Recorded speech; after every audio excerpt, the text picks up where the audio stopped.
Okay, बिस्मिल्लाहिर्रहमानिर्रहीम। My name is Khan Niyaz, Edwards college में पढ़ाता हूँ और सेकेंड ईयर जो ज़ूलॉजी है ना, उससे इंशाल्लाह आज हम और आप लोग स्टार्ट लेंगे। आपको पता है कि पूरे सेकेंड ईयर में जो चैप्टर्स हैं ज़ूलॉजी के वो 14 हैं। तो आज जो इसका पहला चैप्टर है जिसको हम और आप लोग रेस्पायरेशन कहते हैं, रेस्पायरेशन से हम और आप लोग स्टार्ट लेंगे। लेकिन आपको पता है कि हर एक चैप्टर में कुछ टॉपिक्स ऐसे होते हैं कि जिनको समझना ज़रूरी नहीं होता, वो रट्टे वाली बातें होते हैं और ना वो ईटा के लिहाज से इम्पॉर्टेंट होते हैं।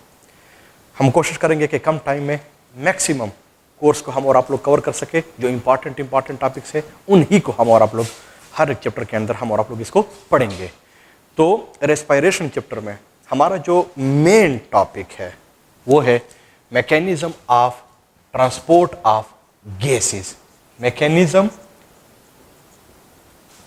ऑफ ट्रांसपोर्ट ऑफ गैसेस, ये हमारा और आप लोगों का मेन टॉपिक है। मेरे ख्याल में इसी ही टॉपिक के अंदर हमारा और आप लोगों का जो पूरा का पूरा जो चैप्टर है ये इसी ही के अंदर कवर हो जाएगा और ईटा के लिहाज से भी ये बहुत ही ज़्यादा इम्पॉर्टेंट है। लेकिन आपके साथ ज़रूरी है कि नोट्स के साथ साथ आपके साथ टेक्स्ट बुक भी हो, सामने आप लोग रखते जाएं, क्योंकि इस चैप्टर में थोड़े से मसले हैं हम कवर करेंगे, कोशिश करेंगे कि वो जो बुक्स वाले मसले हैं वो भी इसी के अंदर हल हो जाए। ये जो क्वेश्चन है, बजाय कि हम इसको डायरेक्ट शुरू कर ले, थोड़ा सा बैकग्राउंड है इसका एक खास, वो हम पहले क्लियर करेंगे ताकि फिर इस टॉपिक को समझने में फिर हमारे लिए किसी किस्म का मसला ना हो। तो इस टॉपिक को जब हम शुरू करेंगे mechanism of transport of gases, तो फौरन आप लोगों ने इस क्वेश्चन को दो पार्ट्स में स्प्लिट करना है। इनमें से जो एक है वो है ट्रांसपोर्ट, यानी वो कौन सी चीज है जो चीजों को ट्रांसपोर्ट करता है। अंडरस्टूड बात है, कोई और चीज नहीं है, वो ब्लड ही होता है। इसका मतलब कि हम और आप लोग इस टॉपिक को समझने के लिए कुछ हद तक ब्लड को भी हम डिस्कस करेंगे, लेकिन याद रख ले कि वो वाला ब्लड हम डिस्कस नहीं करेंगे जो फर्स्ट ईयर में इसके ऊपर पूरी डिटेल है। हम इतना इसको पढ़ेंगे कि हमारा जो मसला है इस टॉपिक के लिहाज से वो हल हो जाए। नंबर 2, इस क्वेश्चन का जो दूसरा पार्ट है वो है गैसेस, यानी वो कौन कौन से गैसेस हैं जिसको ब्लड ट्रांसपोर्ट करता है। अंडरस्टूड बात है, ज्यादा नहीं है, दो ही गैसेस है। इनमें से जो एक है उसको हम और आप लोग ऑक्सीजन कहते हैं, जबकि जो दूसरा होता है इसको हम और आप लोग कार्बन डाइऑक्साइड कहते हैं। इसका मतलब कि हम और आप लोग इस क्वेश्चन को दो पार्ट्स में हम इसको स्प्लिट करेंगे जरूर। ट्रांसपोर्ट को, ब्लड को भी हम और आप लोग डिस्कस करेंगे, गैसेस को भी हम और आप लोग जरूर डिस्कस करेंगे। लेकिन याद रख ले कि ये दोनों किस्म के गैसेस को ट्रांसपोर्ट करने के लिए जो रिस्पॉन्सिबल है ना वो ब्लड ही है। तब जाके कहीं एमसीक्यूज के अंदर भी अगर आप लोगों से पूछा गया कि ऑक्सीजन को ट्रांसपोर्ट करने के लिए, यानी 100% ऑक्सीजन को ट्रांसपोर्ट करने के लिए कौन रिस्पॉन्सिबल है, ब्लड ही होगा। या 100% कार्बन डाइऑक्साइड को ट्रांसपोर्ट करने के लिए कौन सी चीज रिस्पॉन्सिबल होती है, कोई और नहीं है, वो ब्लड ही होता है।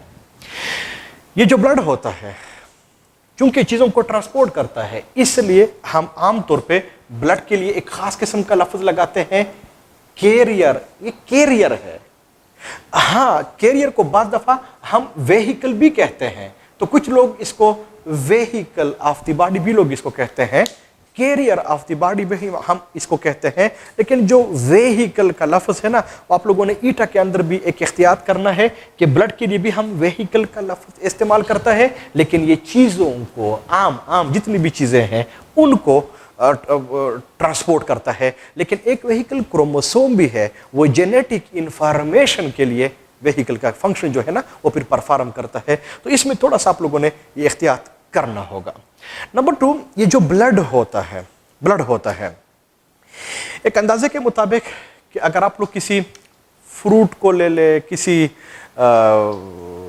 वेजिटेबल को ले ले, गन्ना वगैरह ले ले, तो ये हर एक चीज की अपनी एक एबिलिटी होती है, कैपेसिटी होती है कि आप उससे कितना जूस निकाल सकते हैं, फ्लूइड निकाल सकते हैं। जैसे एक गन्ने से नॉर्मली आप लोग कितना फ्लूइड निकाल सकते हैं, एक मैंगो से आप लोग कितना जूस निकाल सकते हैं, एक माल्टे से आप लोग कितना जूस निकाल सकते हैं। इसी तरह से ह्यूमन बीइंग की बॉडी भी है, इससे भी आप लोग एक खास किस्म के फ्लूइड को, जूस को आप लोग इससे निकाल सकते हैं। उस फ्लूइड से मेरा मतलब है क्या? इस फ्लूइड से मेरा मतलब यह है जैसे हमारे आइज के अंदर भी फ्लूइड प्रेजेंट है, हमारे नर्वस सिस्टम के अंदर सेरिब्रोस्पाइनल फ्लूइड भी प्रेजेंट है, हमारे बॉडी के अंदर वाटर भी प्रेजेंट है, हमारे बॉडी के अंदर ब्लड भी प्रेजेंट है। तो अगर आप लोग एक नॉर्मल इंडिविजुअल ले ले और आप लोग उससे टोटल फ्लूइड को, जितना भी फ्लूइड है, आप लोग इसको निकाल दें और निकालने के बाद कहीं अगर आप लोग इसकी मेजरमेंट कर ले तो एक अंदाजे के मुताबिक एक नॉर्मल इंडिविजुअल में 15 लीटर ये फ्लूइड जो है ना, ये फिर प्रेजेंट होता है। लेकिन जो फ्लूइड का लफ्ज जो मैंने लिखा हुआ है ये जनरल टर्म है, इसका मतलब कि जितना भी फ्लूइड है ये 15 लीटर होता है। इस टोटल फ्लूइड का तीसरा हिस्से से मेरा मतलब ये थर्ड पार्ट से मेरा मतलब ये है कि कहीं अगर आप लोग इसको 3 के ऊपर डिवाइड कर ले तो फिर ये 5 लीटर आ जाता है। And 5 litre is present blood in our body. इसका मतलब कि एक नॉर्मल इंडिविजुअल में तकरीबन 5 लीटर ब्लड जो है ये प्रेजेंट होता है। ये जो ब्लड होता है इसका एक खास पीएच भी है, और वो जो पीएच है इसका वो 7.4 होता है। और 7.4 अगर आप लोग इस पीएच को देख ले तो ये स्लाइटली एल्केलाइन है, यानी ये स्लाइटली बेसिक है, बहुत ज्यादा है नहीं, पर न्यूट्रल भी नहीं है, पर एसिडिक बिल्कुल नहीं है। इसका मतलब कि जो ब्लड है इसका जो पीएच है वो 7.4 है, स्लाइटली अल्केलाइन है। पीएच के लिहाज से आप लोगों को एक बात बता दूं, वो ये है कि आपके पूरे कोर्स में 3-4 पीएच को मेंशन किया गया है। आपको पता होना चाहिए एक ब्लड का पीएच भी है, एक यूरिन का पीएच भी है जो कि 6.4 है, एक सीमन का पीएच भी है और एक एसिड रेन का पीएच भी है। चारों को आप लोग देख ले, हो सकता है किसी जगह पे आप लोगों को काम आ जाए, लेकिन जो ब्लड है इसका जो पीएच है वो 7.4 होता है।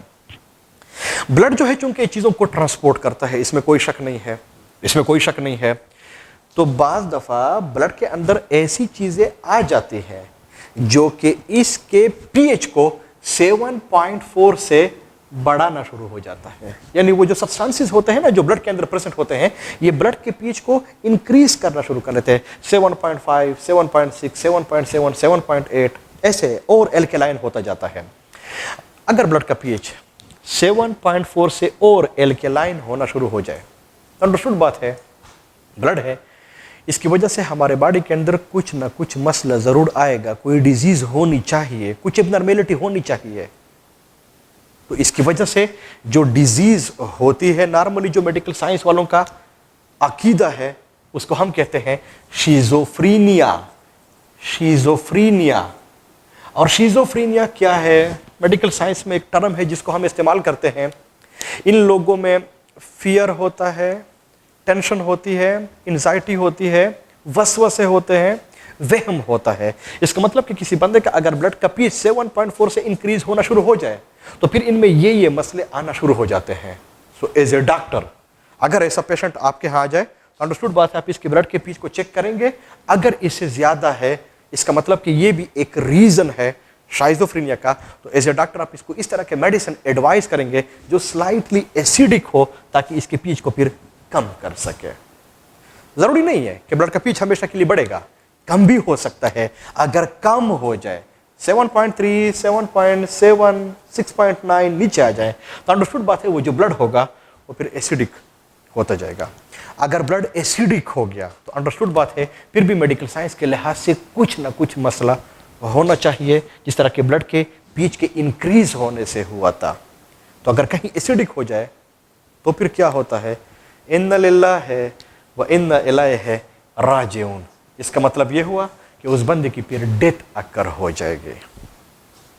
तो अगर हम और आप लोग थोड़ा सोचें तो ब्लड का पीएच अगर इंक्रीज हो जाए, शाइजोफ्रेनिया है ना, डिजीज है ना, ट्रीटमेंट हो जाती है ना, इलाज तो है ना, लेकिन अगर ब्लड का पीएच एसिडिक हो जाए फिर तो बहुत ही बड़ा मसला है, क्योंकि डेथ की तो कोई रेमेडी नहीं है, इसकी तो कोई ट्रीटमेंट है ही नहीं। इसका मतलब कि ब्लड का पीएच का एसिडिक होना बहुत ज्यादा खतरनाक है इस कंपेयर कि ब्लड का पीएच जो है वो कहीं बेसिक या एल्केलाइन हो जाए। अगर आप लोग इस ब्लड को वैसे देख ले, ये ऑक्सीजन को भी ट्रांसपोर्ट कर रहा है, ये कार्बन डाइऑक्साइड को भी ट्रांसपोर्ट कर रहा है। यू नो कि जो ऑक्सीजन है इसकी कंसंट्रेशन अगर ब्लड के अंदर कम या ज्यादा हो जाए इससे ब्लड के पीएच के ऊपर किसी किस्म का फर्क नहीं पड़ता, क्योंकि जो ऑक्सीजन है वो ब्लड के अंदर डिसॉल्व नहीं होता। लेकिन अगर कार्बन डाइऑक्साइड की कंसंट्रेशन ज्यादा हो जाए, सो यू नो कि ऑक्सीजन के मुकाबले में कार्बन डाइऑक्साइड इजीली डिसॉल्व होता है, और जितना ज्यादा कार्बन डाइऑक्साइड डिसॉल्व होगा, ब्लड का जो पीएच है ना वो इतना ही नीचे आएगा, एसिडिक होता जाएगा। इसका मतलब कि ऑक्सीजन की हाई कंसंट्रेशन की वजह से कुछ नहीं होता, कार्बन डाइऑक्साइड की हाई कंसंट्रेशन की वजह से डेथ अकर हो जाता है, क्योंकि ये ब्लड के पीएच को एसिडिक बना लेता है। तब जाके कुदरत ने ब्लड के अंदर ऑक्सीजन को ट्रांसपोर्ट करने के लिए एक ही मैकेनिज्म रखा हुआ है, और उसी ही एक मैकेनिज्म को हम और आप लोग पढ़ेंगे भी और आपके कोर्स के अंदर है भी। जबकि कार्बन डाइऑक्साइड को ट्रांसपोर्ट करने के लिए 3 मैकेनिज्म रखे हुए हैं, इसलिए कि खुदा ना खास्ता कहीं एक मैकेनिज्म फेल हो जाए, दूसरा तो होना, दूसरा फेल हो जाए, तीसरा तो होना। तो क्यों 3 मैकेनिज्म कार्बन डाइऑक्साइड के लिए है? क्योंकि इससे ब्लड के पीएच के ऊपर फर्क पड़ता है, डेथ काज करता है। पर क्यों इसके लिए एक है? क्योंकि इससे ब्लड के पीएच के ऊपर किसी किस्म का फर्क नहीं पड़ता। इसलिए हम और आप लोग ऑक्सीजन के ट्रांसपोर्ट का जो मैकेनिज्म है वो भी आपके कोर्स के अंदर है, वो भी हम और आप लोग पढ़ेंगे। कार्बन डाइऑक्साइड को ट्रांसपोर्ट करने के लिए जो 3 मैकेनिज्म है उनको भी हम पढ़ेंगे, वो भी आपके कोर्स के अंदर है। लेकिन कहीं पूछा गया तो प्लीज आप लोगों को पता होना चाहिए कि उसके लिए एक इसलिए है कि वो डिसॉल्व नहीं होता, पीएच के ऊपर किसी किस्म का फर्क नहीं पड़ता। कार्बन डाइऑक्साइड के लिए 3 मैकेनिज्म इसलिए है कि ये आसानी से डिसॉल्व हो जाता है, और इससे ब्लड के पीएच के ऊपर खातिर खा फर्क जो है ना ये फिर पड़ जाता है। ये जो ब्लड है इसके बारे में 3 मेन पॉइंट्स मैंने आप लोगों को बता दिए हैं। कैरियर है, 5 लीटर होता है, 7.4 इसका पीएच है। इसके अलावा कहीं अगर आप लोग ब्लड को देख ले, आप लोगों ने इसको फर्स्ट में भी पढ़ा होगा कि इसके अंदर 2 मेन कंपोनेंट्स प्रेजेंट होते हैं। इनमें से जो एक होता है इसको हम और आप लोग प्लाज्मा कहते हैं, जबकि जो दूसरा होता है इसको हम और आप लोग सेल्स कहते हैं। और सेल्स के लिए आपके बुक ने एक और लफ्ज करपसल का भी लिखा हुआ है। इसका मतलब कि फिर मैं कह सकता हूं कि ब्लड में इन 3 मेन पॉइंट्स के अलावा 2 मेन कंपोनेंट्स इसके अंदर प्रेजेंट होते हैं, प्लाज्मा है और करपसल्स प्रेजेंट होते हैं। अगर आप लोग प्लाज्मा को देख ले किसी ब्लड के अंदर, तो ये 55% ऑफ द टोटल ब्लड होता है, जबकि जो सेल्स होते हैं, करपसल्स होते हैं, ये 45% of the total blood present होते हैं।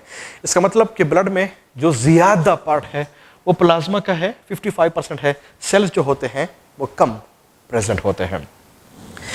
प्लाज्मा की बहुत डिटेल में हम और आप लोग केमिकल कंपोजिशन तो हम और आप लोग इसको नहीं पढ़ सकते, पर इतना हम इसको जरूर पढ़ेंगे कि हमारा जो टॉपिक है ना वो कम से कम इससे कवर हो जाए, क्योंकि पहले ही मैंने आप लोगों को बताया हुआ है कि हम बहुत ज्यादा ब्लड को हम डिटेल में नहीं पढ़ेंगे, इतना हम इसको जरूर पढ़ेंगे कि हमारा जो मसला है वो फिर इससे हल हो जाए। तो जो प्लाज्मा होता है, अगर आप लोग कहीं इसको निकाल दे और आप लोग इसकी केमिकल कंपोजिशन देख ले, तो एक अंदाजे के मुताबिक इसमें 90% वाटर प्रेजेंट होते हैं, तकरीबन 7 to 8% इसके अंदर प्रोटीन्स प्रेजेंट होते हैं, different types of protein present होते हैं, तकरीबन 0.9% इसके अंदर शुगर प्रेजेंट होता है, 0.1% इसके अंदर साल्ट्स प्रेजेंट होते हैं, जबकि 2 से लेके 3% तक मैं एटसेट्रा एटसेट्रा या मिसिलिनियस का लफ्ज लिखवा रहा हूं, वो इसके अंदर वो चीजें प्रेजेंट होते हैं, उनको मेंशन करना जरूरी नहीं होता। तो कहीं अगर आप लोग प्लाज्मा को भी देख ले, इसके अंदर ये कंपोनेंट्स प्रेजेंट होते हैं। मैंने हल्के हल्के इसको लिखवा दिए हैं ताकि हमारा ये मसला जो है इससे हल हो जाए। लेकिन अगर आप लोग इसमें भी देख ले तो जो मोस्ट एबंडेंट पार्ट है ना वो वाटर का होता है। आपके कोर्स में ये जो वाटर है ये 2 जगहों पे फिर मेंशन किया गया है। कहीं एमसीक्यूज में पूछा गया कि प्लाज्मा में कितना % वाटर होता है, तो फिर 90 है। लेकिन आपके कोर्स में एक और भी वाटर की कंटेंट है, वो पूरे बॉडी में कितना वाटर प्रेजेंट होता है, दैट इज 70%। तो प्लीज आप लोग ये भी एहतियात कर ले कि पता हो कि 90% ये ब्लड के प्लाज्मा के अंदर है, जबकि 70% ये ह्यूमन बींग्स के बॉडी में जो टोटल वाटर प्रेजेंट होता है वो 70% प्रेजेंट होता है। 7 to 8% different types of protein है। इन प्रोटीन को मेंशन करना जरूरी नहीं है, पर इतना आप लोगों को पता होना चाहिए कि डिफरेंट टाइप्स ऑफ प्रोटीन जो है ये भी इसके अंदर प्रेजेंट होते हैं। शुगर है, साल्ट्स है, और 2 से लेके 3% तक भी सिलिनियस चीजें जो है ये इसके अंदर प्रेजेंट होती हैं। अगर हम और आप लोग सेल्स की तरफ आ जाए तो 3 तरह के सेल्स ये ब्लड के अंदर प्रेजेंट होते हैं। आरबीसी होते हैं, डब्ल्यूबीसी होते हैं, और साथ में ये जो प्लेटलेट्स हैं ये भी प्रेजेंट होते हैं। बजाय ये कि हम और आप लोग आरबीसी की डिटेल को पढ़े कि ये पर एमएल कितने होते हैं, इसका शेप कैसे होता है, ये क्या है, ये साइज इसका कितना होता है, इतना नैरो हम और आप लोग नहीं जाएंगे, हम इनकी जरूरत नहीं पड़ेगी। ना WBCs में ना प्लेटलेट्स में हमारा और आप लोगों का टॉपिक उधर है, हम गैसेस को डिस्कस कर रहे हैं कि इनमें इसका क्या क्या रोल होता है। तो अगर हम और आप लोग वैसे आरबीसी को देख ले तो इसका जो मेन फंक्शन है जो 9-10 से आप लोग पढ़ रहे हैं वो ये है कि ये ऑक्सीजन को कैरी करता है। पर मैं यहां पे एक बात ऐड कर लूं क्योंकि ये ईटा के लिहाज से बड़ी इंपॉर्टेंट होती है कि आरबीसी सिर्फ ऑक्सीजन कैरी नहीं करता, आरबीसी कार्बन डाइऑक्साइड को भी कैरी करता है कोर्स में है, सिर्फ कार्बन डाइऑक्साइड कैरी नहीं करता, हाइड्रोजन को भी कैरी करता है। और इन तीनों के तीनों आपके कोर्स के अंदर है, हम इसकी डिटेल को भी पढ़ेंगे, हम इसको प्रूव भी करेंगे। लेकिन एक बात आप यहां पे मैं एक और बात भी प्लस कर लूं, वो ये है कि आरबीसी सिर्फ इन तीनों को कैरी नहीं करता। आरबीसी का एक और भी बड़ा इंपॉर्टेंट फंक्शन है ह्यूमन बींग्स के बारे में आपके कोर्स के लिहाज से, जेनेटिक्स, ब्लड ग्रुप्स। वहां पे क्यों किसी बंदे का ब्लड ग्रुप ए बी या ओ, उधर हम और आप लोग इसको पढ़ेंगे क्योंकि आरबीसी के ऊपर वो एंटीजन प्रेजेंट होते हैं। इसका मतलब कि आरबीसी का एक फंक्शन ह्यूमन बींग्स के बारे में ब्लड ग्रुप्स में भी होते हैं। ब्लड ग्रुप्स भी आरबीसी की वजह से होते हैं, रोल किसी और सेल का नहीं है, इस आरबीसी का होता है।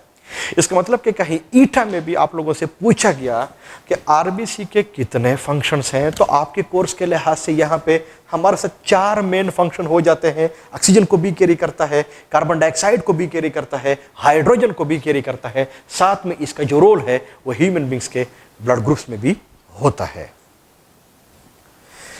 जो WBCs होते हैं इसका मेन फंक्शन क्या है, जस्ट वन, एक बता रहा हूं, वो है आपके बॉडी को ये इम्यूनिटी प्रोवाइड करता है। प्लेटलेट्स का मेन फंक्शन क्या है, जस्ट वन, वो ये है कि ये ब्लड क्लॉटिंग में ये हेल्प करते हैं।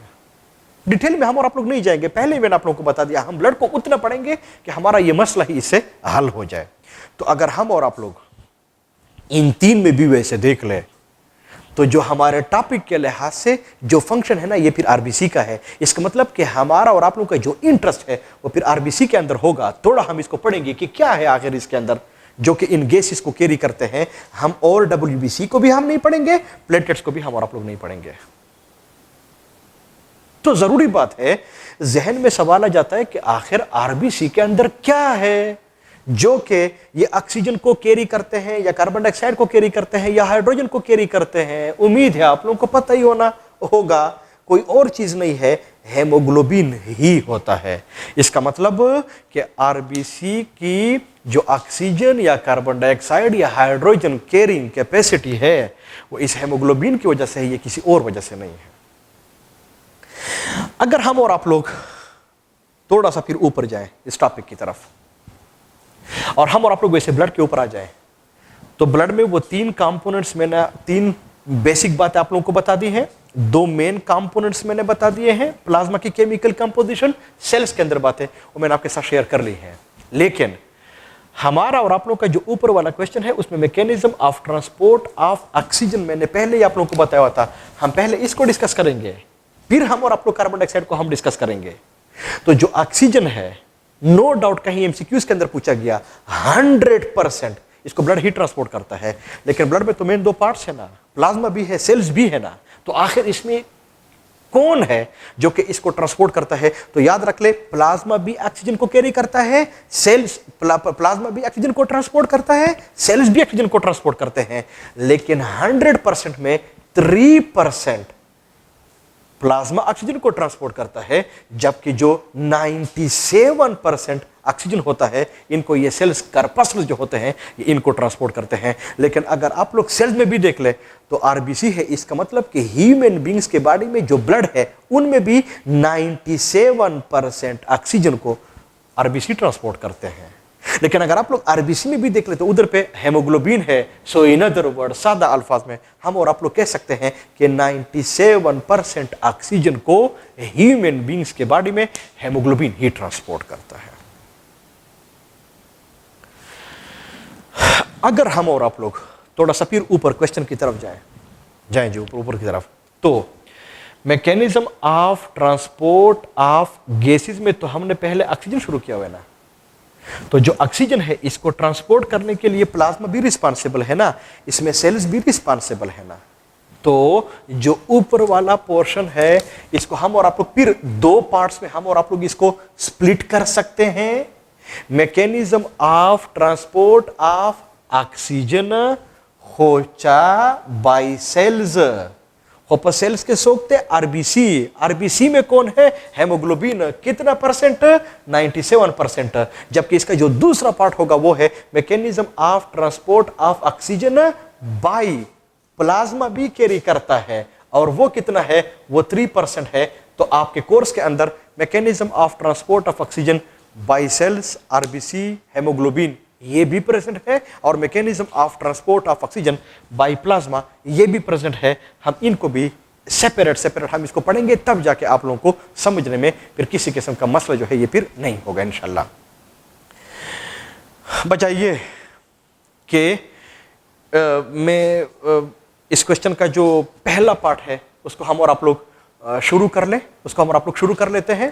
पहला पार्ट है वो है mechanism of transport of oxygen लेकिन बाय सेल्स वाला, वो वाला पार्ट हम और आप लोग शुरू करेंगे। फिर इसके बाद प्लाज्मा वाला, फिर इसके बाद कार्बन डाइऑक्साइड वाला। तो इस एक क्वेश्चन के अंदर हमारे 3 मेन पार्ट्स हो गए हैं, mechanism of transport of oxygen by cells यानी आरबीसी, और mechanism of transport of oxygen by plasma, और mechanism of transport of carbon dioxide 1। तो ये तीनों के तीनों क्वेश्चंस हैं जिनको हम और आप लोग पढ़ेंगे। तो अगर आप लोग वैसे अपने बुक में देख ले तो उसने हेडिंग दी हुई है mechanism of transport of gases, लेकिन इस एक क्वेश्चन के अंदर हमारे 3 मेन क्वेश्चंस आते हैं, और इन तीनों की डिटेल आपके कोर्स के अंदर है। तीनों के तीनों को हम और आप लोग पढ़ेंगे भी। इसको मैं हटा रहा हूं, हेडिंग दे रहा हूं mechanism of transport of oxygen by cells वाला, वो आज हम शुरू करेंगे इंशाल्लाह। फिर इसके बाद प्लाज्मा होगा, फिर इसके बाद कार्बन डाइऑक्साइड वाला होगा। एक थोड़ा सा ओवरव्यू था आप लोगों को देना था, जरूरी थे कि आप लोगों को इन चीजों की समझ आ जाए।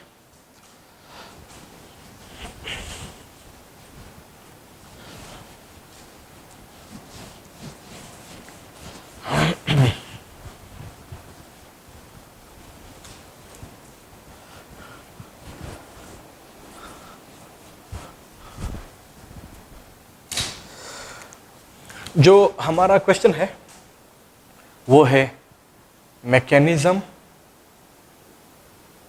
ऑफ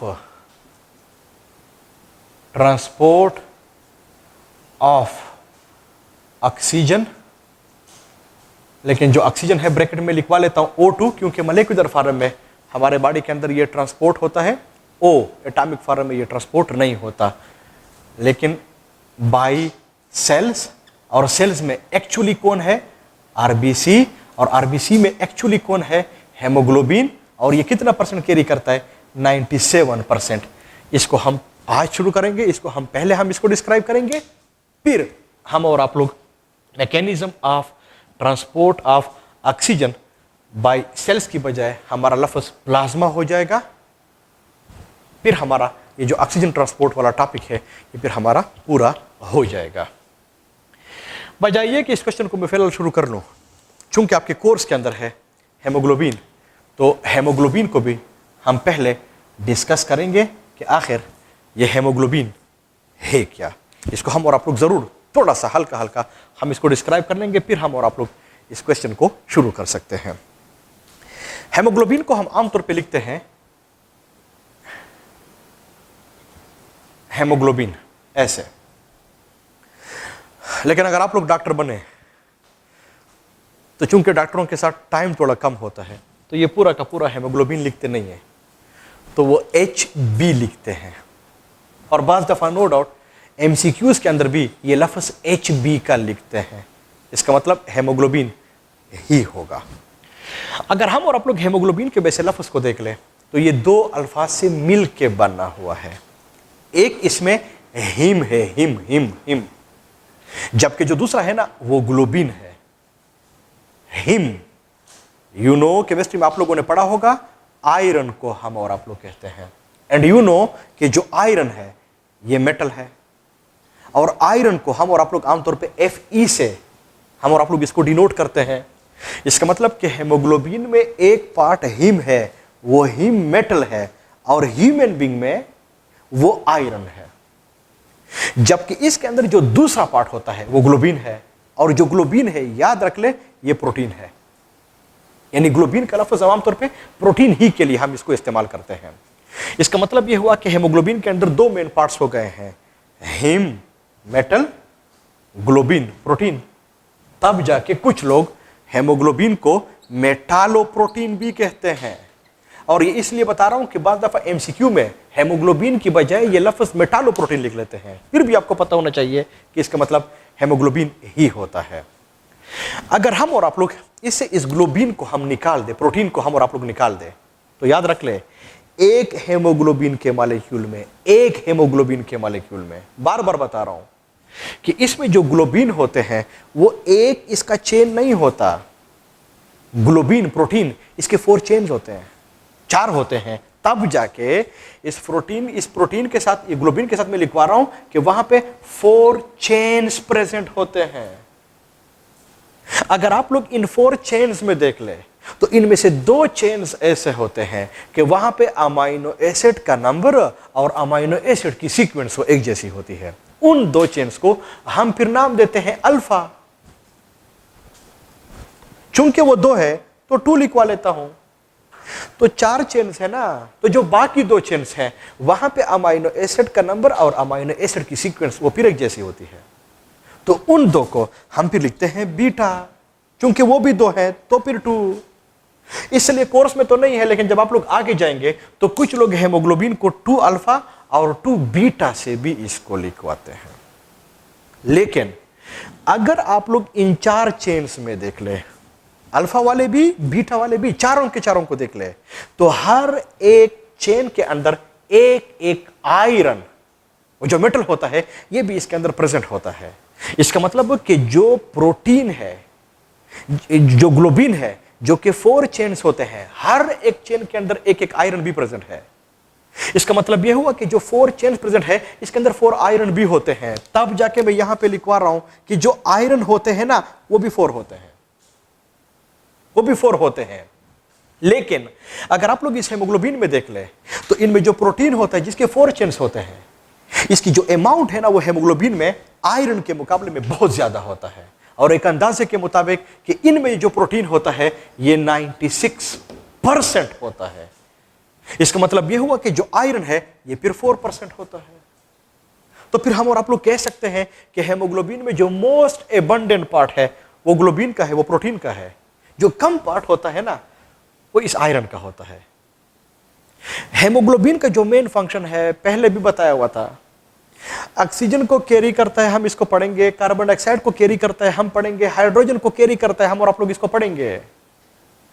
लेकिन इनकी जो कैरिंग कैपेसिटी है, ख्वा ऑक्सीजन की है, ख्वा कार्बन डाइऑक्साइड की है, ख्वा हाइड्रोजन की है, वो इस आयरन की वजह से है। इसका मतलब कि कहीं अगर आप लोग हेमोग्लोबिन से इस आयरन को निकाल दें तो इसका जो मेन फंक्शन होता है ना वो फिर परफॉर्म नहीं कर सकता।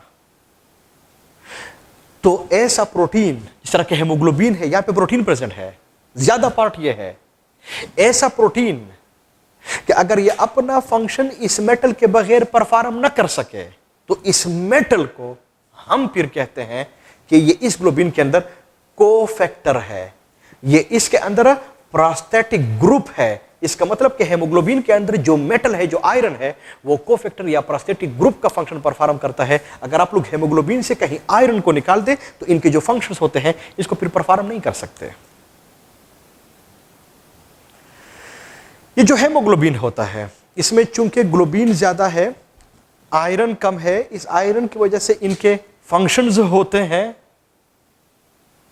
होते हैं, इसी की वजह से इसके फंक्शंस होते हैं। तब जाके हम फिर इस आयरन को, इस मेटल को हम और आप लोग कह सकते हैं कि ये कोफैक्टर होता है। ये प्रोस्थेटिक ग्रुप का जो फंक्शन है ये इनको परफॉर्म कर सकते हैं, इनको परफॉर्म कर सकते हैं, ये इनको फिर परफॉर्म कर सकते हैं। ये जो हेमोग्लोबिन होता है, चूंकि एक ग्लोबिन है, एक प्रोटीन है, हर एक के साथ एक आयरन भी प्रेजेंट है। एक आयरन के साथ हमेशा के लिए एक ऑक्सीजन का मॉलिक्यूल अटैच हो सकता है। अगर एक आयरन के साथ एक ऑक्सीजन का मॉलिक्यूल अटैच हो सकता है तो चूंकि हेमोग्लोबिन में 4 ग्लोबिन है, 4 ग्लोबिन है तो 4 आयरन है, 4 आयरन है तो फिर 4 ऑक्सीजन के मॉलिक्यूल भी अटैच हो सकते हैं। तो अगर एक हेमोग्लोबिन के साथ 4 ऑक्सीजन के मॉलिक्यूल अटैच हो तो उस हेमोग्लोबिन को हम फिर कहते हैं कि ये 100% सेचुरेटेड है या 100% ऑक्सीजनेटेड है। लेकिन जरूरी नहीं है कि हमेशा के लिए इनके साथ 4 ही ऑक्सीजन के मॉलिक्यूल अटैच होंगे, 3 भी हो सकते हैं। अगर 3 हुए तो फिर हम और आप लोग इसके लिखते हैं कि ये 75% ऑक्सीजनेटेड है, 75% सेचुरेटेड है। लेकिन 2 भी हो सकते हैं, फिर वो 50% हो जाएगा। 1 भी हो सकता है, 25% हो जाएगा। नहीं भी हो सकता तो फिर ये 0% भी हो सकता है। इसका मतलब कि हेमोग्लोबिन हमारे साथ परसेंटेज के लिहाज से ह्यूमन बींग्स के बॉडी में डिफरेंट फॉर्म में प्रेजेंट हो सकता है। बाज़ दफ़ा 100% सेचुरेटेड अगर 4 हो, 75%, 50%, 25% और 0% के लिहाज से ये हमारे बॉडी के अंदर ये प्रेजेंट हो सकते हैं। ये जो हेमोग्लोबिन होता है, मैंने आपके साथ ये बात पहले भी शेयर कर ली कि ये सिर्फ और सिर्फ ऑक्सीजन कैरी नहीं करता, ये कार्बन डाइऑक्साइड को भी कैरी कर सकता है। सिर्फ कार्बन डाइऑक्साइड को कैरी नहीं कर सकता, ये हाइड्रोजन को भी कैरी कर सकता है। अगर हेमोग्लोबिन के साथ ऑक्सीजन अटैच हो तो उस हेमोग्लोबिन को फिर हम और आप लोग ऑक्सी हेमोग्लोबिन हम और आप लोग इसको कहेंगे। लेकिन अगर इसके साथ कार्बन डाइऑक्साइड अटैच हो तो फिर हम और आप लोग इसको कार्बोक्सी हेमोग्लोबिन हम और आप लोग इसको कहते हैं। लेकिन अगर इनके साथ हाइड्रोजन अटैच हो तो फिर हम और आप लोग इसको हेमोग्लोबिनिक एसिड कहते हैं। ये सिर्फ आप लोगों को इशारा दे रहा हूं, इनकी डिटेल्स आगे आएगी। ये अल्फाज आप लोगों ने इस चैप्टर के अंदर देखे भी होंगे, सुने भी होंगे, लेकिन ये इसके बेस पे कह रहा हूं। इसका मतलब कि हम और आप लोग एक और कंक्लूजन निकाल सकते हैं, वो ये है कि हेमोग्लोबिन हमारे बॉडी के अंदर सिर्फ परसेंटेज के खिलाफ की वजह से डिफरेंट फॉर्म में प्रेजेंट नहीं होता, बल्कि हेमोग्लोबिन हमारे बॉडी में 3 और फॉर्म में भी प्रेजेंट हो सकता है। ऑक्सी हेमोग्लोबिन की फॉर्म में भी हो सकता है, कार्बोक्सी हेमोग्लोबिन की फॉर्म में भी हो सकता है और हेमोग्लोबिनिक एसिड की फॉर्म में भी प्रेजेंट हो सकता है। लेकिन ये जो हेमोग्लोबिन है, इनके साथ जब ऑक्सीजन अटैच होता है तो याद रख ले कि ऑक्सीजन की जो एफिनिटी है हेमोग्लोबिन में, वो आयरन के साथ है, वो मेटल के साथ है। इसका मतलब कि जब भी हेमोग्लोबिन के साथ ऑक्सीजन अटैच होगा तो ऑक्सीजन हीम के साथ अटैच होगा, आयरन के साथ अटैच होगा। ये हर गैस ग्लोबिन के साथ, प्रोटीन के साथ ये अटैच नहीं होगा। लेकिन जब ये कार्बन डाइऑक्साइड अटैच होता है तो कार्बन डाइऑक्साइड याद रख ले कि ये जब हेमोग्लोबिन के साथ अटैच होता है, इसको कैरी करता है, तो हेमोग्लोबिन के हीम के साथ नहीं, ग्लोबिन के साथ अटैच होता है। इसका मतलब कि कार्बन डाइऑक्साइड की जो एफिनिटी है वो आयरन के साथ नहीं है, बल्कि ये ग्लोबिन के साथ है। और बुक ने ये बात इनडायरेक्टली लिखी भी हुई है। इसी तरह से जब हाइड्रोजन अटैच होता है तो हाइड्रोजन भी हेमोग्लोबिन के हीम के साथ नहीं, ग्लोबिन के साथ अटैच होता है। इसका मतलब कि इसकी भी जो एफिनिटी है वो ग्लोबिन के साथ है। तो हम और आप लोग फिर कह सकते हैं कि हेमोग्लोबिन इन तीनों को कैरी कर सकता है। जो अटैच होगा वो उसका नाम हो जाएगा। इसका मतलब कि हेमोग्लोबिन हमारे बॉडी में 3 फॉर्म में प्रेजेंट हुआ, लेकिन इनमें से ऑक्सीजन की जो एफिनिटी है वो हिम के साथ है, जबकि कार्बन डाइऑक्साइड और हाइड्रोजन की जो एफिनिटी है, अटैचमेंट है, वो ग्लोबिन के साथ है। एक अजीब किस्म का सवाल जहन में आ जाता है कि ये तीनों के तीनों अगर अवेलेबल हो तो आखिर इनमें सबसे पहला हेमोग्लोबिन के साथ कौन सा वाला अटैच होगा। चूंकि 9th में हम और आप लोग इसी ही बात को बार बार पढ़ते हैं कि हेमोग्लोबिन के साथ ऑक्सीजन ही को कैरी करता है, तो आज हमें पता चला कि ऑक्सीजन के अलावा कार्बन डाइऑक्साइड और हाइड्रोजन को भी कैरी करते हैं। तो अगर ये तीनों के तीनों मौजूद हो तो फिर कौन सा वाला इसको कैरी करेगा। इसका सिंपल आंसर कहीं ईटा में भी पूछा गया, डिपेंड करता है पार्शियल प्रेशर ऑफ दीज 3 पे। इसमें जिसका पार्शियल प्रेशर ज़्यादा हुआ वो इनके साथ अटैच होता है।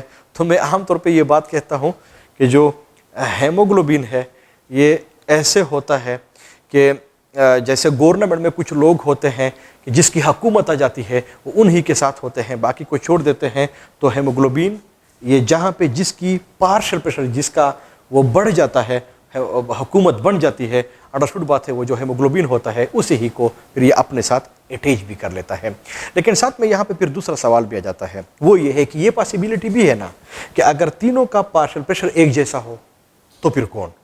तो फिर अंडरस्टूड बात है, जो हेमोग्लोबिन है वो फिर सबसे पहले ऑक्सीजन को अटैच करेगा अगर तीनों का सेम है, फिर कार्बन डाइऑक्साइड, फिर हाइड्रोजन होगा। इसका मतलब कि ये बात आपको ईटा के लिहाज से पता होना चाहिए कि इन तीनों में सबसे पहले वो जिसका पार्शियल प्रेशर ज्यादा है, दूसरे केस में वो कि जिसका पार्शियल प्रेशर अगर सेम है तो पहले ऑक्सीजन होगा, फिर कार्बन डाइऑक्साइड होगा, फिर हाइड्रोजन होगा। कहीं अगर आप लोगों से पूछा भी गया, ये जो हेमोग्लोबिन होता है ये एक टाइम पे अपने साथ या ऑक्सीजन अटैच करेगा या कार्बन डाइऑक्साइड या हाइड्रोजन। हरगिज़ ऐसा नहीं होता कि एक हेमोग्लोबिन के अगर आपके ज़हन में ये बात आ रही है कि इसके हिम के साथ ऑक्सीजन अटैच हुआ और उधर ग्लोबिन के साथ, प्रोटीन के साथ कोई और कार्बन डाइऑक्साइड या हाइड्रोजन अटैच हुआ, हरगिज़ ऐसा नहीं होता। हमेशा के लिए इनके साथ इनमें से एक ही अटैच होगा, तीनों के तीनों या इन तीन में से दो अटैच नहीं हो सकते, एक ही हमेशा के लिए अटैच होगा। ये जो हेमोग्लोबिन होता है इनके साथ जब ये ऑक्सीजन अटैच होता है तो मैं आमतौर पे क्लास के अंदर भी कहता हूँ ये फिर थोड़ा खुश ज़्यादा हो जाता है। और आप लोगों ने प्रैक्टिकल लाइफ में भी देखा होगा कि कोई बंदा अगर ज़्यादा खुश हो जाए तो उसके फेस की रीडिंग से पता चलता है, उसमें एक ख़ास किस्म की रेडनेस आती है, उसमें एक ख़ास किस्म की वो क्या होती है, वो गुलाबी सा रंग इसका बन जाता है। एग्जैक्टली जो हेमोग्लोबिन होता है इनके साथ भी जब ऑक्सीजन अटैच हो जाता है तो इनका जो कलर होता है वो चेंज हो जाता है, इसमें एक ख़ास किस्म की रेडनेस आ जाती है। लेकिन चूंकि हेमोग्लोबिन 4 ऑक्सीजन को अपने साथ अटैच कर सकता है, तो अगर 4 अटैच हो तो ये बहुत ही ज़्यादा खुश होता है। डार्क रेड इसका कलर होता है, 3 होते हैं तो थोड़ा कम, 2 हो तो और कम, 1 हो तो और कम, बिल्कुल ना हो इसका ब्लूइश कलर जो है ये फिर बन जाता है। इसका मतलब ये हुआ कि जो हेमोग्लोबिन है ये ऑक्सीजन के मॉलिक्यूल्स को देखता है, 4 के 4 अटैच होंगे तब इसका कलर डार्क रेड होगा, कम होंगे तो ये कलर को भी चेंज करता है। इस कलर के चेंज होने की वजह से बाज़ दफ़ा हम हेमोग्लोबिन को क्रोमो प्रोटीन भी हम इसको कहते हैं, और क्रोमो कलर को हम मेडिकल साइंस में हम इसको इस्तेमाल करते हैं। सो क्रोमो प्रोटीन चूंकि ये कलर को चेंज करता है तब जाके हम इसको क्रोमो प्रोटीन भी कहते हैं। ये डिफरेंट नाम आप लोगों को इसलिए बता रहा हूँ कि ये कोर्स के अंदर भी है और ईटा में ज़रूरी नहीं है कि वहाँ पे हेमोग्लोबिन का लफ्ज़ ही लिखवा देगा। मेटालोप्रोटीन, क्रोमोप्रोटीन, HB इस तरह के अल्फाज भी आपके लिए लिखवा सकता है। ये जो हेमोग्लोबिन होता है बता रहा हूँ, चूंकि ये ब्लड के अंदर प्रेजेंट है और ब्लड की एक खूबी वो बिल्कुल स्टार्ट में मैंने आप लोगों को बताई हुई थी, ये कैरियर है, चीज़ों को ट्रांसपोर्ट करता है। चूंकि हेमोग्लोबिन ब्लड के अंदर प्रेजेंट है, ब्लड की फितरत कैरियर, तब जाके हेमोग्लोबिन की फितरत जो है, नेचर जो है वो भी कैरियर है। इसका मतलब कि हेमोग्लोबिन ऑक्सीजन को कैरी कर सकता है और इसके साथ कुछ नहीं कर सकता, सिर्फ और सिर्फ इसको कैरी करता है। तब जाके हम लिख सकते हैं कि हेमोग्लोबिन ऑक्सीजन को कैरी करता है, क्योंकि ब्लड की फितरत कैरियर है और हेमोग्लोबिन ब्लड के RBC के अंदर प्रेजेंट है। तब जाके हेमोग्लोबिन की भी जो नेचर है, फितरत है, वो भी फिर कैरियर बन जाता है। एक अंदाजे के मुताबिक जनरल बात आप लोगों को बता रहा हूं कि अगर आप लोग ह्यूमन बींग्स के बॉडी से जितना भी हेमोग्लोबिन है आप लोग इसको निकाल दें और इस हेमोग्लोबिन के अंदर जितना भी आयरन है आप इसको आइसोलेट कर ले और फिर आप लोग उस आयरन का वेट कर ले, तो जिसका टोटल वेट बनता है वो 3 ग्राम बन जाता है, 3 ग्राम बन जाता है। और मेरे लिहाज से जो 3 ग्राम का जो वेट होता है बहुत ज़्यादा नहीं होता। इसका मतलब कि हमारे बॉडी में जो आयरन होता है ये बहुत ही कम फॉर्म में प्रेजेंट होता है। ये जो हेमोग्लोबिन होता है जिनके अंदर ये जो आयरन जो कि प्रेजेंट होता है 3 ग्राम में ये प्रेजेंट होता है, अगर खुदा ना खास्ता किसी बंदे में इस आयरन की डिफिशियंसी आ जाए, कमी आ जाए, तो अंडरस्टूड बात है हेमोग्लोबिन के साथ फिर आयरन नहीं होगा तो फिर ऑक्सीजन उनके साथ अटैच नहीं होगा। अगर ऑक्सीजन अटैच नहीं होगा, ऑक्सीजन की डिफिशियंसी होगी, तो फिर हमारे बॉडी में 2 चेंजेस आएंगे। एक तो आपके बॉडी के अंदर वो ख़ास किस्म की जो रेडनेस होती है वो कम हो जाएगी। वो जो एक ख़ास किस्म की अट्रैक्शन होती है स्किन के अंदर, ग्लू जो होता है, वो पिंकनेस जो होती है वो कम होती जाती है। क्यों? कि आयरन कम, तो आयरन कम तो हेमोग्लोबिन के साथ वो क्या है, ऑक्सीजन कम होगा, ऑक्सीजन कम तो फिर वो रेडनेस कम होगी। और नंबर 2, ये जो ऑक्सीजन है इसी ही को तो टिश्यूज इस्तेमाल करते हैं ऑक्सीडेशन रिडक्शन में, उसके थ्रू एटीपीज बनते हैं, एनर्जी बनती है, उसी ही एनर्जी को हमारे टिश्यूज फिर इसको इस्तेमाल करते हैं, फिर हम और आप लोग क्या एक्टिव होते हैं। तब जाके जिन लोगों में आयरन की डिफिशिएंसी होगी, हेमोग्लोबिन के साथ कम ऑक्सीजन होगा, टिश्यू को कम ऑक्सीजन अवेलेबल होगा, कम होगा, तो फिर आपकी जो बॉडी होगी ना उसमें वो एक्टिवनेस नहीं होगी, वो बंदा हशाश बशाश नहीं होगा, स्लगिश होगा, सुस्त होगा, काहिल होगा, जाहिल होगा। मेरी बात आप लोगों के ज़हन में होनी चाहिए।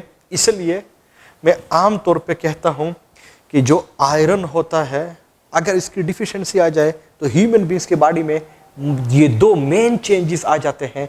एक पर्सनैलिटी के लिहाज से बता रहा हूँ, स्लगिश सुस्ता हो जाता है, और नंबर 2 वो निकार नहीं होता, वो अट्रैक्शन नहीं होता। तो फिर डॉक्टर लोग इसको कहते हैं कि इसको आयरन डिफिशिएंसी एनीमिया है, एनीमिया कहते हैं ब्लड डिफिशिएंसी को। तो आमतौर पे जो डॉक्टर लोग होते हैं फिर आपको आयरन के जो टेबलेट्स होते हैं वो फिर आपको प्रिस्क्राइब कर लेते हैं, बता देते हैं, और फिर लोग इसको इस्तेमाल भी करते हैं। और मैं नॉर्मली एफएससी के स्टूडेंट्स को भी यही कहता हूँ कि आप लोग आयरन के टेबलेट्स ज़रूर यूज़ कर लिया कर ले। इसमें आपके बॉडी के अंदर एक खास किस्म की अट्रैक्शन भी होगी स्किन के अंदर, और इसके अलावा आप काफ़ी हद तक एक्टिव भी होंगे। लेकिन अगर आप लोग आयरन की अमाउंट देख ले, वो 3 ग्राम पूरे बॉडी के अंदर प्रेजेंट है। ऐसा ना हो कि आप लोग 3 ग्राम या बहुत ज़्यादा आयरन आप लोगों को मिल जाए और आप लोग इसको इकट्ठा कर ले, इससे फिर और मसले जो हैं ये फिर क्रिएट हो जाते हैं। हेमोग्लोबिन के साथ एक और भी बॉडी के अंदर ऑक्सीजन के लिहाज से प्रेजेंट होता है, और उसको हम और आप लोग मायोग्लोबिन हम और आप लोग इसको कहते हैं। कोर्स में है 2-3 लाइन है, लेकिन ज़रूरी है कि आप लोगों को पता हो, इसलिए मैं इसको भी डिस्क्राइब कर लेता हूं। ये जो मायोग्लोबिन है ये भी 2 अल्फाज का बना हुआ है। मायो ये लफ्ज़ मायोसाइट, MYOCYTE, मायोसाइट, और मायोसाइट जिस तरह के हम कहते हैं neuron is the basic structural and functional unit of the nervous system 1, इस तरह के हम कहते हैं osteocyte is the basic structural and functional unit of the skeleton system.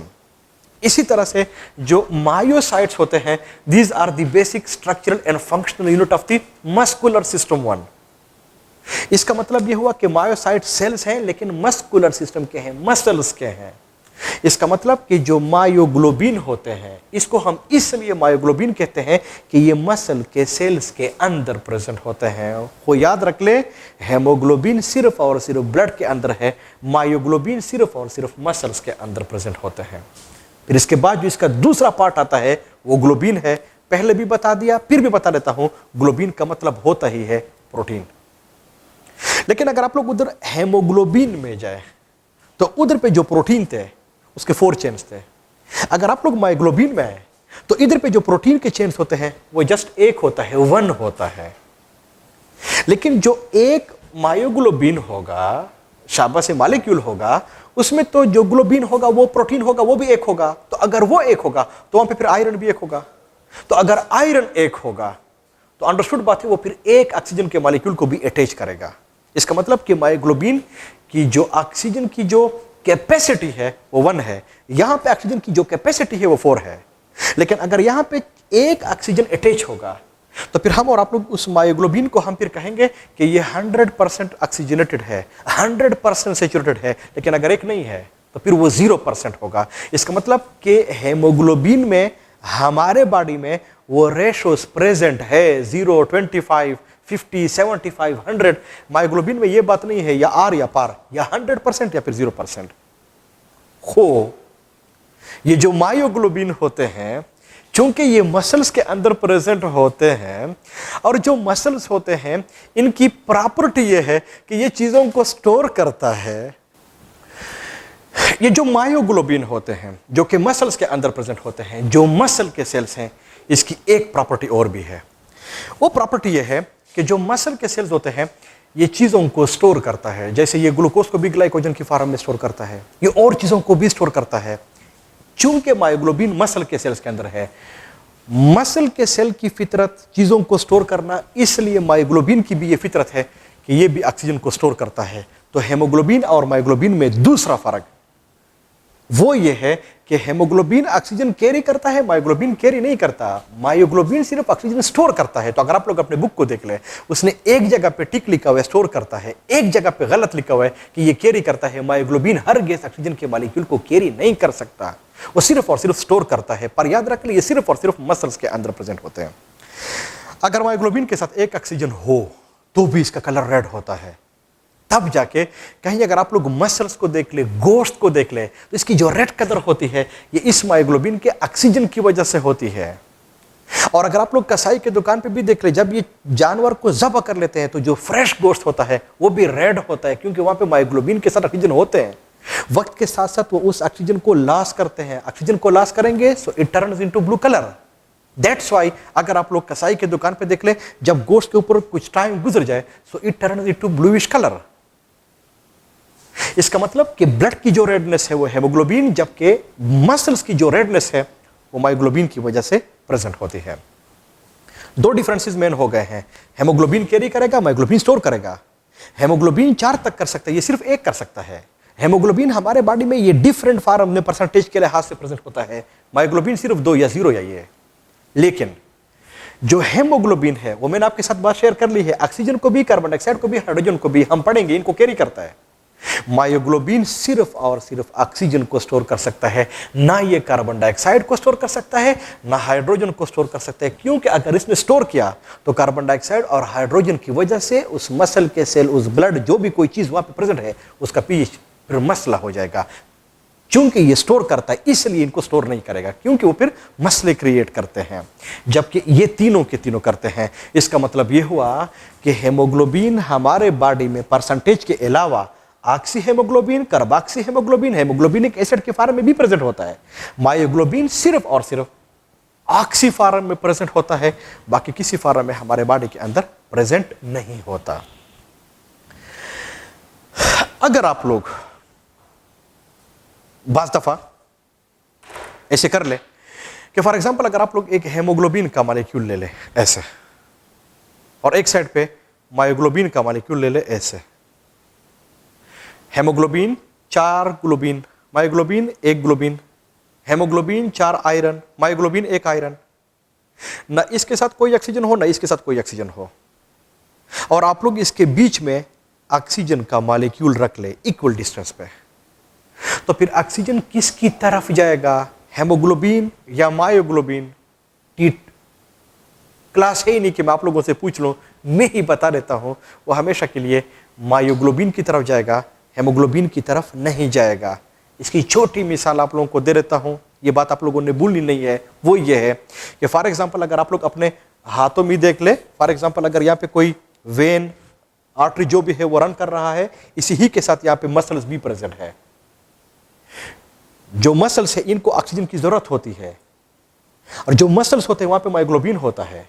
जो मायोग्लोबिन है वो जो ऑक्सीजन लेगा वो हेमोग्लोबिन से लेगा, क्योंकि हेमोग्लोबिन ब्लड में है और ब्लड ही चीजों को कैरी करता है। तो जब इधर से ब्लड गुजरता है तो उसके अंदर आरबीसीज होंगे, आरबीसी के अंदर हेमोग्लोबिन होगा। उस हेमोग्लोबिन के साथ अगर ऑक्सीजन है तो वो ऑक्सीजन हेमोग्लोबिन से मायोग्लोबिन तो लेगा, तो मायोग्लोबिन ऑक्सीजन को हेमोग्लोबिन से लेता है। तो अगर ऑक्सीजन की एफिनिटी मायोग्लोबिन के मुकाबले में हेमोग्लोबिन के साथ ज्यादा होता तो फिर वो जो ऑक्सीजन है वो हर गैस टिश्यू को अवेलेबल ना होता, हर गैस हेमोग्लोबिन मायोग्लोबिन को ना देता, हर गैस ऑक्सीजन हेमोग्लोबिन को ना छोड़ता, तो फिर ये उन्हीं के साथ चक्कर लगाता और हर गैस टिश्यू को फिर ऑक्सीजन अवेलेबल ना होता। लेकिन चूंकि ऑक्सीजन की एफिनिटी हेमोग्लोबिन के मुकाबले में मायोग्लोबिन के साथ ज्यादा है, तो अगर मायोग्लोबिन के साथ ऑक्सीजन नहीं होता तो वह ऑक्सीजन हेमोग्लोबिन को छोड़ देता है और मायोग्लोबिन के पास चला जाता है। तो फिर हम और आप लोग कह सकते हैं कि ऑक्सीजन की जो एफिनिटी है वो हेमोग्लोबिन के मुकाबले में मायोग्लोबिन के साथ ज्यादा है। एमसीक्यू में एक लफ्ज का आप लोगों ने वहां पर फिर इख्तियार करना होगा, वो ये कि कहीं पूछा गया कि हेमोग्लोबिन और मायोग्लोबिन में ऑक्सीजन कैरिंग कैपेसिटी किसकी ज़्यादा है? कोई और नहीं है, हेमोग्लोबिन है, ये 4 कैरी करता है, ये 1 कैरी करता है। लेकिन कहीं पूछा गया कि ऑक्सीजन की एफिनिटी, लव जो है वो किसके साथ ज़्यादा है, तो वो मायोग्लोबिन के साथ है। इसी ही एफिनिटी की वजह से फिर मसल के सेल्स को ये जो ऑक्सीजन होता है ये फिर अवेलेबल भी हो जाता है, और जो मसल्स होते हैं, टिश्यूज होते हैं, ये उस ऑक्सीजन को फिर एनर्जी पर्पस के लिए फिर इसको इस्तेमाल भी कर लेते हैं। अगर आप लोग इस हेमोग्लोबिन को देख लें और आप लोग इस मायोग्लोबिन को देख लें, दोनों का जो रोल है वो असल में रेस्पिरेटरी सिस्टम में ये जो गैसेस होते हैं इसके एक्सचेंज करने में है।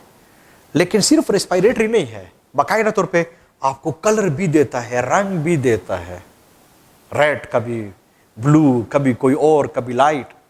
और कलर को हम और आप लोग पिगमेंट्स भी कहते हैं। तब जाके आपके बुक ने, ख्वाह वो हेमोग्लोबिन हो या मायोग्लोबिन हो, इसके लिए एक और लफ्ज़ भी लिखा हुआ है, वो है रेस्पिरेटरी पिगमेंट्स। तो याद रख ले, जो रेस्पिरेटरी पिगमेंट्स है, या हम हेमोग्लोबिन को भी हम कहते हैं, मायोग्लोबिन को भी हम कहते हैं, और भी प्रेजेंट होते हैं, लेकिन इनको हम फिर कलेक्टिवली रेस्पिरेटरी पिगमेंट्स भी कहते हैं। इसलिए बता रहा हूं कि ये बाज़ दफ़ा उधर ईटा में एमसीक्यूज़ में इन अल्फाज के अलावा जो मैंने आप लोगों को डिफरेंट बता दिए हैं, रेस्पिरेटरी पिगमेंट्स के जो अल्फाज हैं इनको भी ये इस्तेमाल कर लेते हैं। एक छोटा सा होमवर्क आप लोगों को दे देता हूं, वो ये है कि कहीं अगर आप लोग पेज नंबर 13 देख ले अपने बुक में, तो वहां पे इनके अलावा कुछ और रेस्पिरेटरी पिगमेंट्स भी हैं। जो वर्टिब्रेट्स हैं वो प्रेजेंट, उसके अंदर प्रेजेंट है हेमोग्लोबिन। जो इनवर्टिब्रेट्स हैं वहाँ पे इन्होंने कुछ लिखे हुए हैं, हेमोसाइनिन, हेमेरोथ्रोनिन, कुछ और है, कुछ और है, इनको आप लोग खुद ही देख लेंगे। वहाँ पे 2-3 चीज़ें आप लोग प्लीज़ आप इसको ज़रूर देख लें। टेक्निकल है, मज़ेदार है, हो सकता है किसी जगह पे आप लोगों का ये हेल्प कर ले।